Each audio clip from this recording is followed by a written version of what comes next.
ಅಹಿರ ನಗ್ತಾ ಎಲ್ಲಿಗೆ ಹರೀಶ್ ಇಲ್ಲೇ ಕ್ಯಾಂಟೀನಲ್ಲಿ ತಿನ್ನೋಣ ಇಲ್ಲೇ ಇದ್ರೆ ಬೆಟರ್ ಅಲ್ವಾ ಅಂತ ಅನ್ನಲು ಏನೋ ಒಂದು ಮಾಡಿ ಸಾಯಿ ಅಂತ ಸೀರಿಯಸ್ ಆಗಿ ಹೇಳಿ ಒಂದು ಟೇಬಲ್ ಹತ್ರ ಕೂತ್ಕೊಂಡ್ರೆ ಅದನ್ನೆಲ್ಲ ನೋಡಿದಂಥ ಶ್ರವಣ್ ಛೀ ಇವನು ಎಂದಿಗೂ ಅಹಿ ಪ್ರೀತಿಯನ್ನು ಗುರ್ತಿಸೋದೇ ಇಲ್ಲ. ಅನಾವಶ್ಯಕವಾಗಿ ನಾನೇ ಅವಳನ್ನ ಬಿಟ್ಕೊಟ್ಟೆ. ಸ್ವಲ್ಪ ಗಟ್ಟಿಯಾಗಿ ನಿಂತಿದ್ರೆ ಅವಳು ಇವಾಗ ನನ್ನ ಜೊತೆ ಇರ್ತಿದ್ಲೇನೋ. ಇವನಿಂದ ಅನಾವಶ್ಯಕವಾಗಿ ಬಾಧೆ ಪಡ್ತಿದ್ದಾಳೆ ಅಂತ ಕಣ್ಣಲ್ಲಿ ಜಾರಿದ ಕಣ್ಣೀರನ್ನು ಒರೆಸ್ಕೊಂಡು ಆರಾಧನೆಯಿಂದ ಅಹಿರಾ ಕಡೆ ನೋಡ್ತಾ ತನ್ನ ಕಡೆ ಹೆಜ್ಜೆಗಳನ್ನ ಇಟ್ಟ. ಅಷ್ಟೊಂದು ಕಿರಿಕಿರಿಯಲ್ಲೂ ಕೂಡ ಅದನ್ನು ಗಮನಿಸಿದ ಆರುಷ್ ಹಲ್ಲು ಕಡಿತಾ, ಇವನಿಗೆ ನನ್ನ ಹೆಂಡ್ತಿನೇ ಬೇಕಾಗಿ ಬಂದಿದ್ದಾಳಾ? ಹಾಂ, ಈ ಪ್ರಪಂಚದಲ್ಲಿ ಇವನಿಗೆ ಬೇರೆ ಹುಡುಗಿನೇ ಸಿಗಲಿಲ್ವಾ? ಇವನ ನೋಟ ನನಗೆ ನರಗಳು ಬಿಗಿದುಕೊಳ್ಳುವಂತ ಮಾಡ್ತಿದೆ. ನನಗೆ ಬರ್ತಿರೋ ಕೋಪಕ್ಕೆ ಇವನ್ನ ನೋಡ್ತಿದ್ರೆ ಕತ್ತರಿಸಾಕ್ಬೇಕನ್ನಿಸ್ತಿದೆ ಅಂತ ಅಂದ್ಕೊಳ್ತಾ ಶ್ರವಣ್ಗಿಂತ ಮುಂಚೆಯೇ ದೊಡ್ಡ ದೊಡ್ಡ ಹೆಜ್ಜೆಗಳೊಂದಿಗೆ ಕೌಂಟರ್ ಹತ್ರ ಮಾತಾಡ್ತಿದ್ದಂಥ ಅಹಿರಾ ಭುಜ ಸುತ್ತಲೂ ಕೈ ಹಾಕ್ದ. ಆರುಷ್ ಮಾಡಿದಂಥ ಕೆಲಸಕ್ಕೆ ಅಹಿರಾ ಚಕಿತಗೊಂಡು ತಲೆಯನ್ನು ಪಕ್ಕಕ್ಕೆ ತಿರುಗಿಸಿದಾಗ ಆರುಷ್ ಕಾಣಿಸಿದ್ರಿಂದ ಆಶ್ಚರ್ಯದಿಂದ ಆರುಷ್ ನೀವಾ ಅಂತ ಕೇಳಿದ್ಲು. ಹೌದು ನಾನೇ. ನನ್ನನ್ನು ಬಿಟ್ಟು ನಿನ್ನನ್ನು ಹೀಗಿಡಿಯೋ ಧೈರ್ಯ ಬೇರೆಯವರು ನಿನಗೆ ಕೊಡ್ತಾರೆ ಅಂತ ಕನಸು ಕಾಣ್ತಿದ್ಯಾ ಏನು ಅಂತ ಗಂಭೀರವಾದ ಧ್ವನಿಯಲ್ಲಿ ಅನ್ನಲು ಅಹಿರ ಇಲ್ಲ ಅನ್ನೋ ಹಾಗೆ ತಲೆಯನ್ನು ಅಡ್ಡವಾಗಾಡಿಸಿ ಆದರೆ ಸಡನ್ನಾಗಿ ಹೀಗೆ ಅಂದ್ಲು. ಭಯದಿಂದ ನೋಡಿದ್ಲು ಆ ಪದ. ಅಹಿರ ಭುಜದ ಮೇಲೆ ಆರುಷ್ ತನ್ನ ಹಿಡಿತವನ್ನು ಹೆಚ್ಚಿಸ್ತಾ ನನ್ನಿಷ್ಟವೇ ನನ್ನಿಷ್ಟ, ನನ್ನ ಹೆಂಡ್ತೀನಿ ಎಲ್ಲಾದರೂ ಹತ್ರಕ್ಕೆ ತೊಗೊಳ್ತೀನಿ, ಎಲ್ಲಾದರೂ ಮುತ್ತು ಕೊಡ್ತೀನಿ, ಕೇಳೋರು ಯಾರು? ಕೇಳೋ ಹಕ್ಕು ಅವರಿಗಿದೆ ಅಂತ ಅಂದ್ಕೊಂಡ್ಬಿಟ್ಟಿದ್ಯಾ ಅಂತ ಗಂಭೀರವಾದ ಧ್ವನಿಯಲ್ಲಿ ಕೂಗಾಡಲು ಅಹಿರ ಮಾತ್ರ ಮುಖನ ಸಣ್ಣದಾಗಿ ಮಾಡಿಕೊಂಡು ಇಲ್ಲ ಅನ್ನೋ ಹಾಗೆ ತಲೆದೂಗಿ ಆದರೆ ನೀವು ಹೀಗೆ ನನ್ನನ್ನು ಹಿಡ್ಕೊಳ್ಳೋದು ಅಂತ ಮಾತುಗಳನ್ನ ಹುಡುಕ್ತಿದ್ರೆ ನಿಲ್ಸೆ ಈ ನೀನು ಪೀಕ್ಲಾಟನ, ಊಟ ಆರ್ಡರ್ ಕೊಟ್ಟಿದೆಯಾ ಇಲ್ವಾ ಅಂತ ಕೂಗಾಡ್ತಿರುವಾಗಲೇ ಶ್ರವಣ್ ಬಂದು ಯಾಕಿಲ್ಲಿ ಗಲಾಟೆ ಮಾಡ್ತಿದ್ಯಾ ಅಂತ ಕೇಳ್ದ. ಕೆಲಸಕ್ಕೆ ಸೇರಿ 1 ದಿನ ಆಗಿಲ್ಲ, ಆದರೆ ಪದ್ಧತಿ ಮರ್ಯಾದೆ ಇಲ್ಲದೆ ವರ್ತಿಸ್ತಿದ್ಯಾ? ಆಫೀಸ್ನಲ್ಲಿ ಹೇಗಿರಬೇಕು, ಹೇಗೆ ಮಾತಾಡಬೇಕು, ನಿನಗಿಂತ ಉನ್ನತ ಹುದ್ದೆಯಲ್ಲಿ ಇರೋರಿಗೆ ಎಷ್ಟು ಗೌರವ ಕೊಡಬೇಕು ಅಂತ ಕೂಡ ಗೊತ್ತಿಲ್ವಾ ನಿನಗೆ? ನಿನ್ನಂಥವನ್ನ ಮ್ಯಾನೇಜರ್ ಅವರು ಹೇಗೆ ಆಯ್ಕೆ ಮಾಡಿಕೊಂಡಿದ್ದಾರೋ ನನಗಂತೂ ಗೊತ್ತಾಗ್ತಿಲ್ಲ ಅಂತ ವ್ಯಂಗ್ಯವಾಗಿ ನಗ್ತಾ ಅಂದ. ಶ್ರವಣನ್ನು ನೋಡಿ ವಿಷಯ ಅರ್ಥ ಆದಂಥ ಅಹಿರ ಶ್ರವಣ್ಗೆ ತನ್ನ ಮೇಲಿರೋ ಭಾವನೆಗಳೆಲ್ಲವೂ ಹೋಗಬೇಕು ಅಂತ ಅಂದ್ಕೊಂಡು ತಾನು ಕೂಡ ಆರುಷ್ಗೆ ಸಹಕರಿಸ್ತಾ ಆರುಷ್ ಸೊಂಟ ಸುತ್ತಲೂ ಕೈ ಹಾಕಿ ಏನು ಶ್ರವಣ್ ನೀವಿಲ್ಲಿ ಅಂತ ಕಿರುನಗುವಿನೊಂದಿಗೆ ಕೇಳಿದ್ಲು. ಶ್ರವಣ್ ಮಾತುಗಳನ್ನ ಒಂದೂ ಲೆಕ್ಕಿಸ್ದೆ. ಶ್ರವಣ್ ನೋಟ ಮಾತ್ರ ಆರುಷ್ ಸೊಂಟ ಸುತ್ತಲೂ ಇದ್ದ ಅಹಿರಾಳ ಕೈ ಮೇಲಿದ್ರಿಂದ ಅಹಿರಾಳಿಗೆ ಸ್ವಲ್ಪ ಬೇಸರ ಅನಿಸಿದ್ರೂ ಇವಾಗ ಕಠಿಣವಾಗಿರ್ದಿದ್ರೆ ಆಮೇಲೆ ತುಂಬ ಅನುಭವಿಸ್ಬೇಕಾಗತ್ತೆ ಅಂತ ತನ್ನೊಳಗೆ ತಾನೇ ಅಂದ್ಕೊಳ್ತಿದ್ಲು. ಆರುಷ್ ಮಾತ್ರ ಶ್ರವಣ್ ನೋಟ ಎಲ್ಲಿದೆ ಅಂತ ಅರ್ಥ ಆಗದಿದ್ರೂ ಅಹಿರ ಹಾಗೆ ತನ್ನನ್ನು ಹಕ್ಕಿನಿಂದ ಭಾವಿಸಿದ್ದು ಇಷ್ಟವಾಗಿ ತನ್ನ ಭುಜದ ಮೇಲಿನ ಹಿಡಿತವನ್ನು ಇನ್ನಷ್ಟು ಹೆಚ್ಚಿಸಿ ಹತ್ರ ಕೇಳಿಕೊಂಡು ಏನೋ ಆ ನೋಟ ದೃಷ್ಟಿ ಇಡ್ಬಿಡ್ತೀಯ ನಮಗೆ ಅಂತ ಅಂದ. ನಂಗೆ ಗೊತ್ತು ನಮ್ಮ ಜೋಡಿ ಸುಂದರವಾಗಿದೆ ಅಂತ, ಆದರೆ ಹೀಗೆ ಕಣ್ಣುಗಳನ್ನ ದೊಡ್ಡದು ಮಾಡಿ ದೃಷ್ಟಿ ಇಡಬೇಕಾದ ಅವಶ್ಯಕತೆ ಇಲ್ಲ ಅಂತಂದ ವ್ಯಂಗ್ಯವಾಗಿ. ನಿನ್ನ ಮುಖಕ್ಕೆ ದೃಷ್ಟಿ ಬೇರೆನಾ? ನೀನೇ ಒಂದು ದೃಷ್ಟಿ ಬೊಂಬೆ ಅಂತಿದೆಯಾ ಅಂತ ಅನ್ಬೇಕು ಅಂತ ಅಂದ್ಕೊಂಡ ಶ್ರವಣ್. ಆದರೆ ಅಹಿರ ಏನಾದರೂ ಬೇಸರ ಮಾಡ್ಕೊಬಿಡ್ತಾಳೋ ಏನೋ ಅಂತ ಆ ಮಾತುಗಳನ್ನ ಮನಸ್ಸಿನಲ್ಲೇ ಒತ್ತಿ ಹಿಡಿದು ಸುಮ್ಮನೆ ನೋಡ್ತಾ ನಿಂತಿದ್ದ.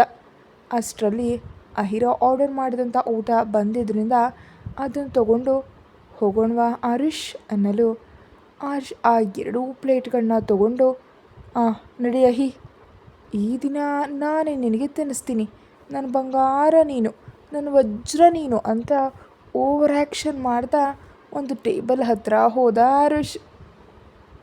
ಆ ಓವರ್ ಆ್ಯಕ್ಷನ್ಗೆ ಅಹಿರ ವಿರಕ್ತಿಯಿಂದ ನಗ್ತಾ ಒಂದು ಟೇಬಲ್ ಹತ್ರ ಕೂತ ಮೇಲೆ ತನ್ನ ಪ್ಲೇಟ್ ತೆಗೆದಕ್ಕೆ ಹೋಗ್ತಾ ಇದ್ದರೆ ಏನು ಬಂಗಾರ, ನಾನೇ ತಿನ್ನಿಸ್ತೀನಿ ಅಂತ ಹೇಳಿದೆ ತಾನೇ, ಹಾಗೆ ತಿಂದರೆ ಹೇಗೆ ಅಂತ ಅಂತಿದ್ರೆ ಹೀರಾಗಂತೂ ಎಲ್ಲಿಲ್ಲದ ಕಿರಿಕಿರಿ ಉಂಟಾಗಿ, ಪ್ಲೀಸ್ ನೀವು ಹೀಗೆ ವರ್ತಿಸ್ಬೇಡಿ ಆರುಷ್, ನನಗೆ ನಿಜವಾಗಲೂ ಇಷ್ಟ ಆಗ್ತಾ ಇಲ್ಲ. ಯಾರೋ ಅಪರಿಚಿತರಿಗಾಗಿ ನೀವು ನನಗೆ ಹತ್ತಿರವಾಗಿರುವಂತೆ ನಾಟಕ ಆಡ್ತಿದ್ರೆ ಯಾಕೋ ನನ್ನ ಮನಸ್ಸು ಒಪ್ತಾನೇ ಇಲ್ಲ. ನಿಮಗೆ ಅಷ್ಟೊಂದು ನನ್ನ ಜೊತೆ ಹೀಗೇ ಇರಬೇಕು ಅಂತ ಅನಿಸಿದ್ರೆ ನಿಮ್ಮ ಮನಸ್ಫೂರ್ತಿಯಾಗಿ ನನ್ನ ಜೊತೆ ಈ ರೀತಿ ಇರಿ. ಹಾಗೆ ನಿಮ್ಮ ಮನಸ್ಸನ್ನು ಸರಿಪಡಿಸ್ಕೊಳ್ಳಲು ಎಷ್ಟು ಸಮಯ ತಗೊಂಡ್ರೂ ಪರವಾಗಿಲ್ಲ, ಆದರೆ ನನ್ನ ಮನಸ್ಸಿನೊಂದಿಗೆ ಆಟ ಆಡಬೇಡಿ ಪ್ಲೀಸ್ ಅನ್ನುತ್ತಾ ತನ್ನ ಪ್ಲೇಟ್ ತಾನು ತಗೊಂಡು ತಿಂತಾ ಇದ್ದರೆ ಆರುಷ್ ಮಾತ್ರ ಹಲ್ಲು ಕಡಿದು ಇವಳಿಗೆ ಸೊಕ್ಕು ಹೆಚ್ಚಾಗ್ಬಿಟ್ಟಿದೆ, ಅವನಿದಾನೆ ಅಂತ ಅಂದ್ಕೊಂಡಿದ್ದಾಳೆ ಇವಳು ಅಂತ ತನ್ನೊಳಗೇ ತಾನೇ ಅಂದ್ಕೊಂಡು ಸುಮ್ಮನೆ ಊಟವನ್ನು ಮುಗಿಸ್ದ. ದೂರದಿಂದ ಅದನ್ನೆಲ್ಲ ಗಮನಿಸ್ತಿದ್ದಂಥ ಶ್ರವಣ್ ನಗ್ತಾ, ಏನು ಅಹಿ, ನನ್ನ ಮುಂದೆ ನಾಟಕ ಆಡ್ತಿದ್ಯಾ? ಒಪ್ಕೊಳ್ತೀನಿ ಅವನಂದರೆ ನಿನಗೆ ತುಂಬ ಇಷ್ಟ ಅಂತ, ನಿನಗಿಂತ ಹೆಚ್ಚಾಗಿ ಪ್ರೀತಿಸಿದ್ಯಾ ಅಂತ. ಆದರೆ ಅವನಿಗೆ ಇಷ್ಟ ಇಲ್ಲದೆ ಅಷ್ಟೊಂದು ಹತ್ತಿರ ಹೋಗ್ತೀಯಾ ಅಂತ ನಾನು ಅಂದ್ಕೊಳ್ಳಲ್ಲ. ಹೀಗೆ ಮಾಡ್ತಿದ್ಯಾ ಅಂದರೆ ಖಂಡಿತವಾಗಿ ನನ್ನಿಂದ ದೂರ ಆಗಲು ಎಂದೇ ನನಗೆ ಅರ್ಥ ಆಯಿತು. ಆದರೆ ನಿನ್ನ ಮೇಲಿರೋ ಪ್ರೀತಿ ಸಾಯುವಂಥದ್ದಲ್ಲ ಅಹಿ. ನೀನೆಷ್ಟು ದೂರ ಇಟ್ಟರೂ ನಿನ್ನಿಂದ ದೂರ ಆಗದಷ್ಟು ಪ್ರೀತಿಯನ್ನು ಬೆಳೆಸ್ಕೊಂಡು ಬಿಟ್ಟಿದ್ದೀನಿ ನಾನು.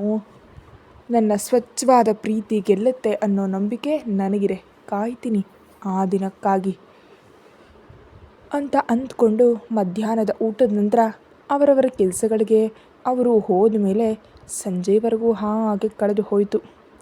ಸಾಯಂಕಾಲ ಮನೆಗೆ ಹೋಗೋ ಸಮಯದಲ್ಲಿ, ನಾನು ಬಿಡ್ಲಾ ಅಹಿ ಅಂತ ಕೇಳಿದ ಶ್ರವಣ್ ಕಿರುನಗುವಿನೊಂದಿಗೆ. ಆರುಷ್ಗಂತೂ ಸಿಕ್ಕಾಪಟ್ಟೆ ಕೋಪ ಬಂತು.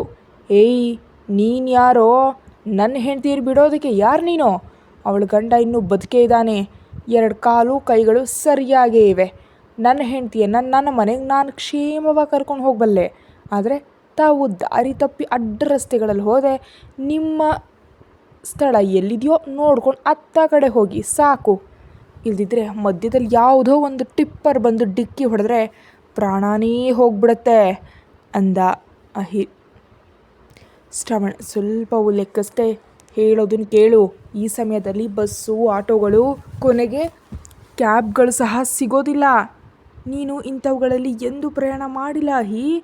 ಸ್ಕೂಟಿಯಲ್ಲಿ ಹೋಗಿ ಬರ್ತಿದ್ದೆ. ಪ್ಲೀಸ್ ಅಹಿ, ಇವಾಗ ಅನಾವಶ್ಯಕವಾಗಿ ತೊಂದರೆ ಪಡಬೇಡ, ನಾನೇ ಬಿಡ್ತೀನಿ, ಬಾ, ನನ್ನನ್ನು ನಂಬು, ನಾನು ನಿಜವಾಗ್ಲೂ ನಿನಗೆ ಯಾವುದೇ ರೀತಿ ತೊಂದರೆ ಕೊಡಲ್ಲ ಅಂತ ಬೇಡ್ಕೊಳ್ತಾ ಇದ್ದರೆ,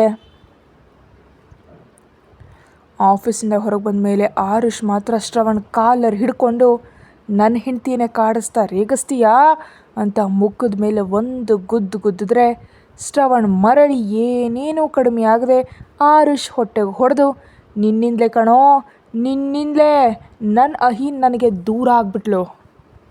ನೀನೇನಾದರೂ ಅವಳ ಜೀವನಕ್ಕೆ ಬರದೆ ಇದ್ದಿದ್ರೆ ನಾವಿಬ್ಬರು ಸಂತೋಷವಾಗಿರ್ತಿದ್ವು.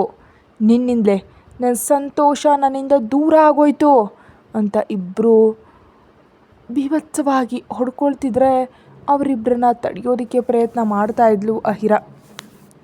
ಆಫೀಸ್ನಲ್ಲಿ ನೌಕರರು ಬಂದು ಹೋಗೋರೆಲ್ಲರೂ ವಿಚಿತ್ರವಾಗಿ ನೋಡ್ತಿದ್ರೆ ಹೊರತು ಮಧ್ಯಕ್ಕೆ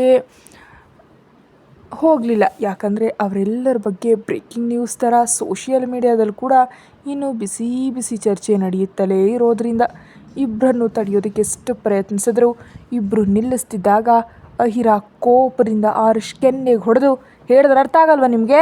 ನೀವೇನಾದರೂ ಹಾದಿ ಬೀದಿಯಲ್ಲಿ ಹೋಗೋ ರೌಡಿಗಳು ಅಂತ ಅಂದ್ಕೊಂಡ್ಬಿಟ್ಟಿದ್ದೀರಾ?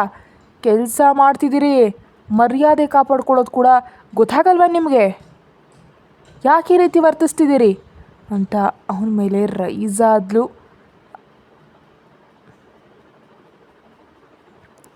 ರಸ್ತೆ ಬದಿ ಪೋಖ್ರಿ ಗಿರಾಕಿಗಳನ್ನು ಹೊಡ್ಕೊಳ್ತಿದ್ದೀರಾ? ನಿಜಕ್ಕೂ ನನಗಾಗಿ ನೀವಿಬ್ಬರು ಯಾಕೆ ಹೊಡೆದಾಡಿ ಸಾಯಬೇಕು? ನಾನು ಯಾರೆಂದಿಗೂ ಬರಲ್ಲ, ನನಗೆ ಮನೆಗೆ ಹೋಗೋ ದಾರಿ ಗೊತ್ತು, ಹೋಗೋ ಧೈರ್ಯ ಕೂಡ ಇದೆ. ನೀವಿಬ್ಬರು ನನಗೋಸ್ಕರ ಹೊಡೆದಾಡ್ಕೊಂಡು ಸಾಯಬೇಡಿ, ನನ್ನ ಪ್ರಶಾಂತವಾಗಿ ಬಿಟ್ಬಿಡಿ ಅಂತ ಕೂಗಿ ಅಲ್ಲಿಂದ ಒಟ್ಟು ಹೋದರೆ ಆರುಷ್ ಶ್ರವಣ್ಗೆ ಎಚ್ಚರಿಕೆ ನೀಡ್ತಾ, ಇನ್ನೊಂದು ಬಾರಿ ಅಹಿರಾ ಸುತ್ತಮುತ್ತ ನೀನು ಕಂಡ್ರೆ ಗುರ್ತು ಹಿಡಿಯೋದು ಕೂಡ ಯೋಗ್ಯತೆ ಇಲ್ದಂತೆ ಮಾಡಿಬಿಡ್ತೀನಿ, ನಿನ್ನ ಮುಖಾನ ಅಂತ ಎಚ್ಚರಿಸಿ ಅಹಿರಾ ಹಿಂದೆಯೇ ಹೋದ.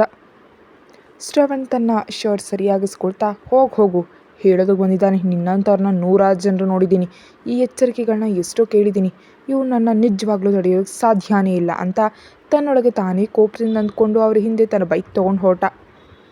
ಆಟೋ ನಿಲ್ದಾಣದ ಹತ್ರ ಹೋದ ಅಹಿರಾ ಬೇಸ್ತರದಿಂದ ಸರ್ವಿಸ್ ಆಟೋ ಹತ್ತಿ ಕೂತ್ಕೊಂಡಿದ್ರಿಂದ ಹಿಂದೆ ಬಂದ ಆರುಷ್ ಕೂಡ ಹತ್ತದ. ಆದರೆ ಅಹಿರಾ ನಿಜವಾಗ್ಲೂ ಲೆಕ್ಕಿಸಲಿಲ್ಲ. ಅಹಿರಾ ಒಂದೇ ಒಂದು ಮಾತು ಮಾತಾಡ್ದಿದ್ರಿಂದ ಆರುಷ್ ಮುಖ ಎಲ್ಲ ಕೆಂಪಾಗೋಯ್ತು.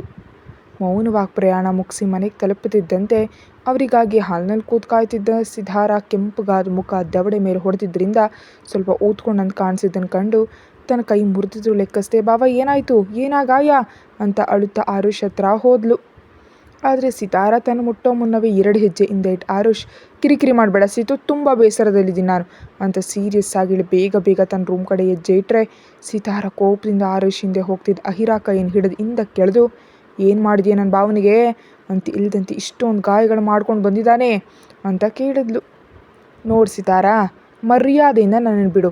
ಈಗಾಗಲೇ ತುಂಬ ಕೋಪದಲ್ಲಿದ್ದೀನಿ. ಆ ಕೋಪ ನಿನ್ನ ಮೇಲೆ ತೋರಿಸ್ದೆ ಅಂದರೆ ಸಾಯ್ತೀಯ ನನ್ನ ಕೈಯಲ್ಲಿ ಅಂತ ಕೂಗಾಡಲು ಸಿತಾರಾಗ ಭಯ ಟಕ್ಕನೆ ಅಹಿರಾ ಕೈಯನ್ನು ಬಿಟ್ಟು, ನಮ್ಮ ಭಾವನಿಗೆ ಏನಾಯಿತು ಅಂತ ಹೇಳು ಅನ್ನಲು, ಹೋಗಿ ನೀನೆ ಕೇಳು, ಹೇಳ್ತಾನೇನೋ ಅಂತ ಅಹಿರಾ ಬೇಸರದಿಂದ ಹೇಳ್ತಾನು ಕೂಡ ರೂಮ್ ಒಳಗೆ ಹೊರಟೋದ್ಲು.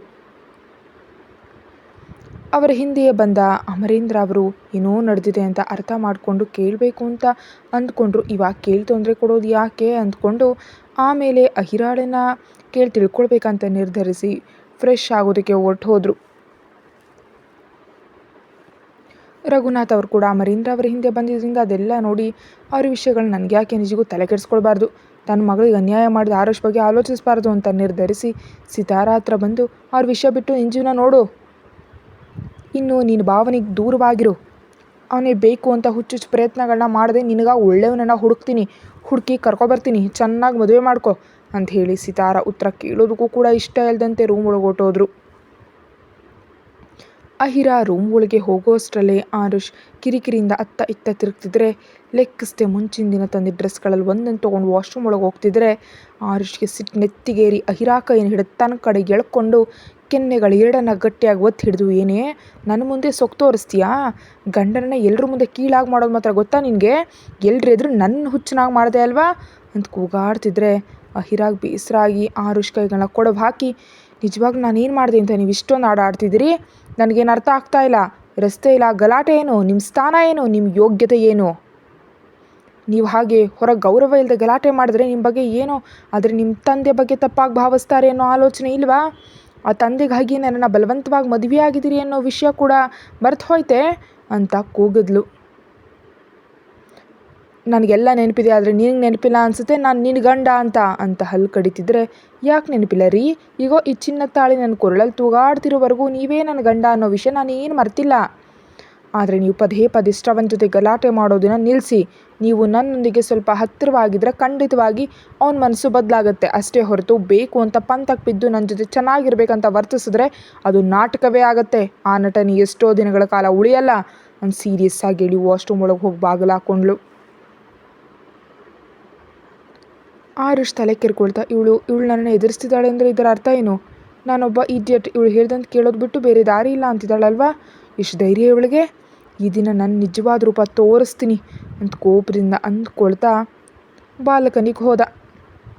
ಇನ್ನು ವಾಶ್ರೂಮ್ ಒಳಗೆ ಹೋದ ಅಹಿರಾ ಆ ಬಾಗಿಲಿಗೆ ಹೊರಗೆ ಕೂತು ಬಾಯಿ ಕೈಯನ್ನು ಅಡ್ಡ ಇಟ್ಕೊಂಡು, ನನಗಿಂತ ಒಳ್ಳೆ ಹುಡುಗಿ, ನಿನ್ನಂತೆ ಪ್ರೀತಿಸಿದ ಹುಡುಗಿ ನಿನಗೆ ಕಾಯ್ತಿದ್ದಾಳೆ ಶ್ರವಣ್, ಆ ಹುಡುಗಿ ಪ್ರೀತಿನ ಅರ್ಥ ಮಾಡ್ಕೋ, ನಿನ್ನ ಜೀವನ ಕೂಡ ಚೆನ್ನಾಗಿರುತ್ತೆ, ಅದನ್ನು ಬಿಟ್ಟು ಅನಾವಶ್ಯಕವಾಗಿ ಸಿಗದ ದ್ರಾಕ್ಷಿಗಾಗಿ ಕಾಯ್ತಾ ಅದು ಸಿಗಲಿಲ್ಲ ಅಂತ ಆಮೇಲೆ ಬಾಧೆ ಪಡೋದಕ್ಕಿಂತ ಮುಂಚಿತವಾಗಿ ತಿಳಿದು ಹಿಂದಕ್ಕೆ ಹೋಗೋದು ಉತ್ತಮ, ನಾಳೆಯಿಂದ ನಮ್ಮಿಬ್ಬರನ್ನ ಹತ್ತಿರವಾಗಿ ನೋಡಿ ಖಂಡಿತವಾಗಿ ನಿನ್ನ ಹೃದಯ ಒಡೆಯುತ್ತೆ ಅಂತ ಗೊತ್ತು Shravan, really very sorry,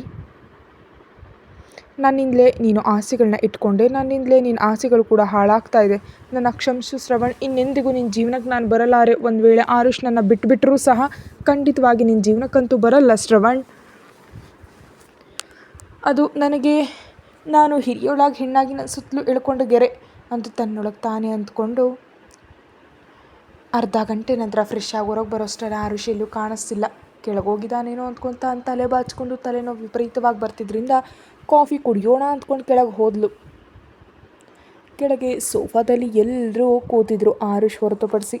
Arush ಮಾತ್ರ ಕಾಣಿಸಿದ್ದರಿಂದ ಕಣ್ಣುಗಳನ್ನ ಸಣ್ಣದು ಮಾಡಿ ಎಲ್ಲಿಗೆ ಹೋಗಿರ್ಬೋದು ಅಂದ್ಕೊಳ್ತಾ ಯಾರನ್ನಾದರೂ ಕೇಳಿದ್ರೆ ಕಿರಿಕಿರಿಯಿಂದ ಉತ್ತರ ಹೇಳ್ತಾರೆ ಅಂತ ಅಂದ್ಕೊಂಡು ಅಮರೇಂದ್ರ ಅವ್ರನ್ನ ಕೇಳಿದ್ರೆ ನಿಜ ಹೇಳ್ತಾರೆ ಅಂತ ತಿಳಿದಿದ್ರು ಎಲ್ಲರ ಮುಂದೆ ಕೇಳಿದ್ರೆ ಅನುಮಾನ ಬರುತ್ತೆ ಅನ್ನೋ ಭಯದಿಂದ ಕೇಳದೆ ಅಡುಗೆ ಮನೆಗೆ ಹೊಟ್ಟೋದ್ಲು. ಸ್ಟ್ರಾಂಗ್ ಕಾಫಿ ಮಾಡ್ಕೊಂಡು ಹೊರಗೆ ಬರ್ತಿದ್ದಂತೆ ಸಿತಾರ ಕೋಪದಿಂದ, ಇದೆಲ್ಲ ಈ ಹುಡುಗಿಯಿಂದಲೇ, ಈ ಹುಡುಗಿ ಮನೆಯೊಳಗೆ ಕಾಲಿಟ್ಟಾಗಿಂದ ಎಲ್ಲ ಬರೀ ಭಾವನೆಗೆ ತಲೆನೋವೇ ಬರ್ತಿದೆ. ಇವಾಗ ಕೂಡ ಹೇಗೆ ಕೋಪದಿಂದ ಹೋದ್ರು ನೋಡಿದ್ರಾ? ಯಾವತ್ತಾದರೂ ಭಾವನ ಮುಖದಲ್ಲಿ ಅಷ್ಟೊಂದು ಕೋಪನ ನೋಡಿದ್ದೀರಾ? ಯಾವಾಗಲೂ ನನ್ನ ಹಿಂದೆ ಸೀತು, ಅದು ಸೀತು ಇದು ಅನ್ನೋದು ತಿರುಗ್ತಿದ್ದು ಭಾವ ಈ ದಿನ ಸೀತು ನೀನು ನನ್ನ ಎದುರಿಗೆ ಬರಬೇಡ ಅಂತ ಹೇಳೋ ಪರಿಸ್ಥಿತಿ ಕರ್ಕೊಂಡು ಬಂದಿದ್ದಾಳೆ. ಸಿಟ್ಟಿನಿಂದ ಕೂಗಾಡ್ತಾ ಅಳ್ತಿದ್ಲು. ಇನ್ನು ಮ್ಯಾನೇಜರ್ MD ಹತ್ರ ಹೋಗಿ ಅಹಿರಾ ಹೇಳಿದ್ದೀನಿ ಹೇಳಿ ಯಾಕೆ ಸರ್ ಆಫೀಸ್ ರಿಲೇಷನ್ಸನ್ನು ಅನಾವಶ್ಯಕವಾಗಿ ಬ್ರೇಕ್ ಮಾಡ್ಕೊಳ್ಳೋದು, ಅವಳು ಕೇಳ್ದಂತೆ ಮಾಡಿದ್ರೆ ಒಳ್ಳೇದೇನೋ ಆಲೋಚಿಸಿ ಅನ್ನಲು, ನಾನು ನೋಡ್ತೀನಿ ನೀವು ಹೋಗಿ ಅಂತ ಹೇಳಿದರು. ಮ್ಯಾನೇಜರ್ ಹೋದ್ಮೇಲೆ ಕಾಲ್ ಮಾಡಿ ಅಹಿರಾ ಕೇಳಿದ್ದನ್ನು ಹೇಳ್ತಿದ್ದಂತೆ, ನೋ ಮಿಸ್ಟರ್ ಹಾಗೆ ಮಾಡಬೇಡಿ, ಹಾಗೆ ಮಾಡಿದ್ರೆ ಇಬ್ಬರ ಮಧ್ಯೆ ಅಂತರ ಹೆಚ್ಚುತ್ತೆ ಮತ್ತು ನನ್ನ ಮಗಳ ಕೆಳಗೆ ನಾನು ಅಳಿಯ ಕೆಲಸ ಮಾಡಿದ್ರೆ ಈಗೋ ಹರ್ಟ್ ಆಗುತ್ತೆ. ಸೊ ಬೆಟರ್ ಇವಾಗ ಇರೋ ಹುದ್ದೆಗಳಲ್ಲೇ ಮುಂದುವರಿಯೋದು. ಆ್ಯಂಡ್ ಶ್ರವಣ್ ಕೆಳಗೆ ಕೆಲಸ ಮಾಡಿದ ತಕ್ಷಣಕ್ಕೆ ನಾನು ಅಳಿಯ ಕೀಳಾಗಲ್ಲ ಅಲ್ವಾ, ಪರವಾಗಿಲ್ಲ ಅಂತ ವಿನಂತಿಸಿದ್ರು. ಹೀಗೆ ಇರಲಿ ಅಂತ. ಪ್ಲೀಸ್ ಸರ್ ಹೀಗೆ ನನ್ನನ್ನು ವಿನಂತಿಸಬೇಡಿ, ಈ ಕಂಪ್ನಿಯಲ್ಲಿ ಷೇರುಗಳನ್ನ ನೀವು ಅರ್ಧಕ್ಕಿಂತ ಹೆಚ್ಚು ಕೊಂಡ್ಕೊಂಡು ಈ ಕಂಪ್ನಿಯ ಮ್ಯಾನೇಜಿಂಗ್ ಡೈರೆಕ್ಟರ್ ಆಗಿಬಿಟ್ಟಿದ್ದೀರಿ, ನೀವು ನಮಗೆ ಆರ್ಡರ್ ಮಾಡಬೇಕು ಹೊರತು ಹೀಗೆ ವಿನಂತಿಸಬಾರ್ದು ಅಂತ ಕಿರುನಗುವಿನೊಂದಿಗೆ ಹೇಳಿ, ಓಕೆ ಸರ್ ನೀವು ಹೇಳ್ದಂತೆ ಮಾಡ್ತೀನಿ ಅಂತ ಅವ್ನ ಮ್ಯಾನೇಜರ್ ದೇವ್ ಹೇಳಿದ್ದೇನೆ ಹೇಳಿ ನಾವು ಕೊಟ್ಟು ಹುದ್ದೆಯಲ್ಲಿ ಅವರು ಇರಬೇಕು ಹೊರತು ಅವ್ರಿಗೆ ಇಷ್ಟ ಬಂದ ಹುದ್ದೆ ಸಿಗೋದಿಲ್ಲ ಅಂತ ಕಠಿಣವಾಗಿ ಹೇಳಿ, ಆ್ಯಂಡ್ ಇಂಥ ಪ್ರಸ್ತಾಪಗಳನ್ನ ಇನ್ನು ಮುಂದೆ ನನ್ನ ತರಬೇಡಿ ಅಂಥೇಳಿ ಮಾಹಿತಿ ತಲುಪಿಸಿ ತನ್ನ ಕೆಲಸದಲ್ಲಿ ಬಿದ್ದು ಹೋದ. ಸ್ಟ್ರಾಂಗ್ ಕಾಫಿ ಮಾಡ್ಕೊಂಡು ಹೊರಗೆ ಬರ್ತಿದ್ದಂತೆ ಸಿತಾರ ಕೋಪದಿಂದ ಅವಳಿಗೆ ಏನೇನೋ ಬೈದ್ಲು. ಇವಳು ಮನೆಯೊಳಗೆ ಕಾಲಿಟ್ಟಿದ್ರಿಂದ ಭಾವ ಈ ರೀತಿ ಬದಲಾಗಿದ್ದಾನೆ, ಈ ರೀತಿ ತೊಂದರೆ ಅನುಭವಿಸ್ತಿದ್ದಾನೆ ಅಂತ. ಅವಳು ಎಂದಿಗೂ ತನ್ನ ಭಾವನ ಮುಖದಲ್ಲಿ ಆ ಕೋಪ ನೋಡೇ ಇರಲಿಲ್ಲ. ಆದರೆ ಈ ದಿನ ಮಾತ್ರ ಎಲ್ಲರ ಮೇಲೂ ಗರಂ ಆಗಿದ ಆತ. ಅವಳು ಸಿಟ್ಟಿನಿಂದ ಕೂಗಾಡ್ತಾ ಅಳ್ತಿದ್ಲು.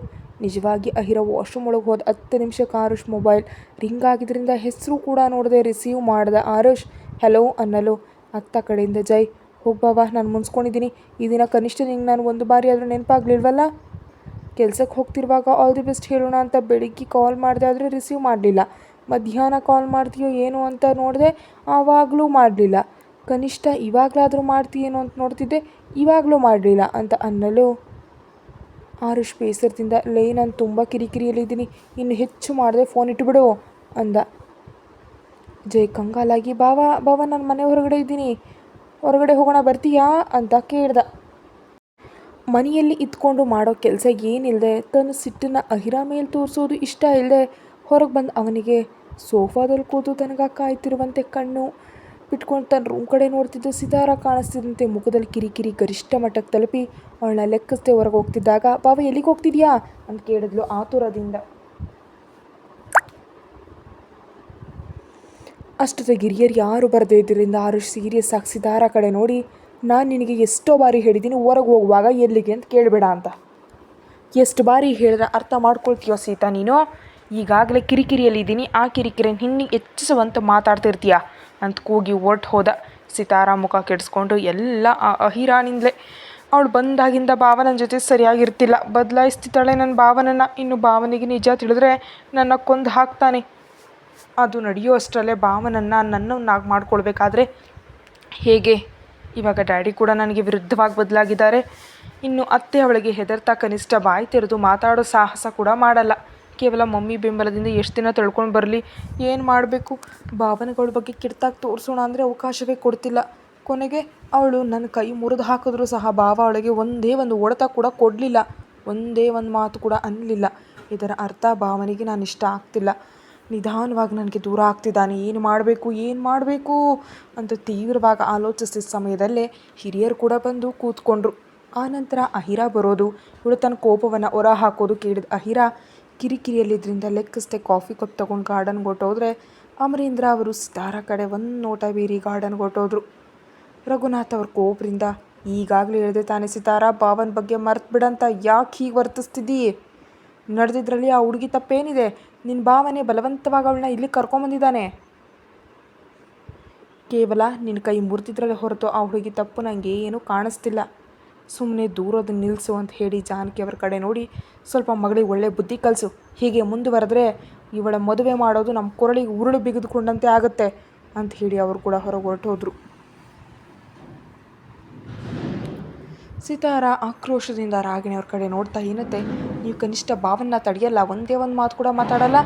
ಅಹಿರ ಏನು ಮಾಡಿದ್ರು ಸೈಲೆಂಟಾಗಿರ್ತೀರಿ, ನೀವು ಕೂಡ ಅವಳ ಕಡೆ ಹೊರಟೋದ್ರಾ ಅಂತ ಕೇಳಿದ್ರು. ನಾನು ಯಾರ ಕಡೆಯೂ ಇಲ್ಲದ ತಾಯಿ, ಅವಳ ಕಡೆ ಅಂತೂ ನಿಜವಾಗ್ಲೂ ಇಲ್ಲ. ಅವಳು ಒಂದೇ ಒಂದು ಹೊಡೆತ ಹೊಡೆದ್ರೆ ಸಾಕು, ಮುದುಕಿ ನಾನು ಮಂಚಕ್ಕೆ ಸೀಮಿತ ಆಗಿ ಹೋಗ್ತೀನಿ. ನನಗಂಥ ಆಸೆ ಏನಿಲ್ಲಮ್ಮ. ಯಾವುದೋ ಅಮಾಯಕ ಹುಡುಗಿ ಅಂದ್ಕೊಂಡಿದ್ದೆ, ಆದರೆ ಅವಳು ಕಟುಕಿ, ಸಾಮಾನ್ಯ ಕಟುಕಿ ಅಲ್ಲ, ದೊಡ್ಡ ಕಟುಕಿ. ನಿನಗೀಗ ಮಾಡಿದಾಳೆ ಅಂದರೆ ಇನ್ನೂ ನಾನೊಂದು ಲೆಕ್ಕನ ಅವಳಿಗೆ. ಅದರಿಂದ ಬಾಯಿ ಮುಚ್ಕೊಂಡಿರೋದೇ ಒಳ್ಳೆಯದು. ಅವಳು ನನ್ನ ಮಗನೊಂದಿಗೆ ಹೊಂದ್ಕೊಂಡ್ರೆ ನನ್ನ ಸೊಸೆಯಾಗಿ ಮನೆಯಲ್ಲಿ ರಾಜ್ಯಭಾರ ಮಾಡ್ತಾಳೆ, ಇಲ್ದಿದ್ರೆ ಅವಳು ಮನೆಗೆ ಹೋಗ್ತಾಳೆ ಅಷ್ಟೇ. ಎಲ್ಲ ನನ್ನ ಮಗನ ಮೇಲೆ ಆಧಾರ ಪಟ್ಟಿದೆ.